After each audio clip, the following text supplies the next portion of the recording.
Israël bombarde des sites militaires en Iran. Tsahal parle de frappes précises et ciblées. Téhéran fait état de dégâts limités. Des attaques de drones et de missiles russes ont fait au moins 6 morts à Kiev et à Dnipro dans la nuit de vendredi à samedi. Élection législative cruciale en Géorgie. L'ancienne République soviétique choisit entre les pro-russes et les pro-européens.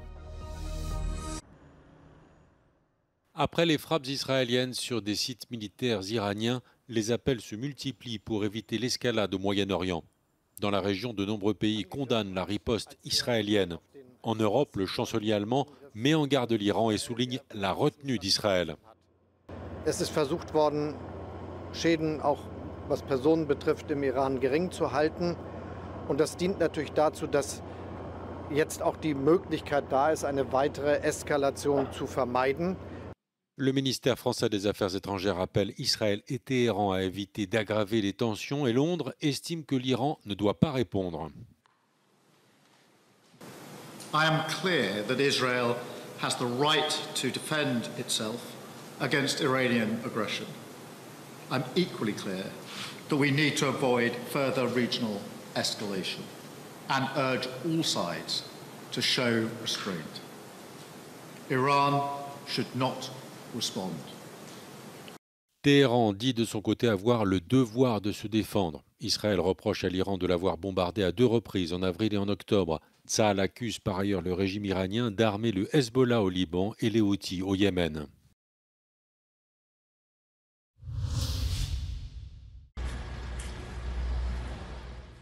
Sur ces images, un immeuble résidentiel de Kiev touché par une attaque de drones russes. La frappe a eu lieu vendredi soir. Elle a fait au moins 1 mort et 6 blessés. Des équipes de secours ont été dépêchées pour lutter contre l'incendie qui s'est déclenché après l'attaque et prendre en charge les habitants de l'immeuble. Plus tard dans la nuit, une nouvelle attaque de drone sur la capitale ukrainienne a tué une femme de 56 ans. Un enfant de 13 ans a été blessé. Les autorités ukrainiennes ont également fait état d'une frappe russe sur un immeuble résidentiel de Dnipro. Bilan, au moins 4 morts et une vingtaine de blessés. Le président ukrainien Volodymyr Zelensky a indiqué qu'un important hôpital de la ville avait aussi été touché.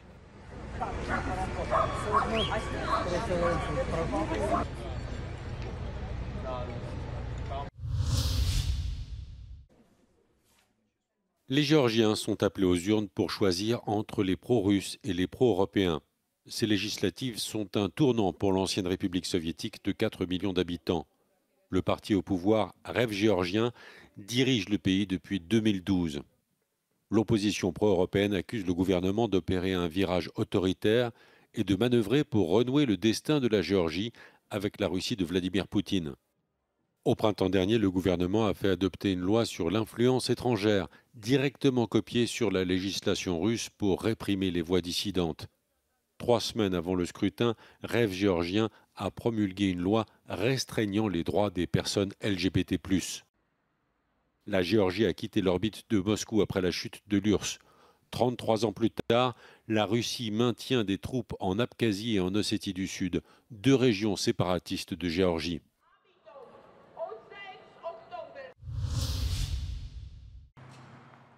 Varsovie se dote d'un musée d'art moderne monumental.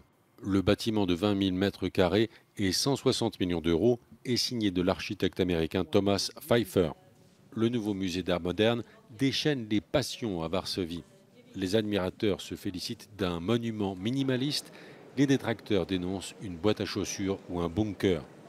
L'œuvre de Thomas Pfeiffer est en face du gratte-ciel néo-gothique que les soviétiques ont laissé au cœur de Varsovie.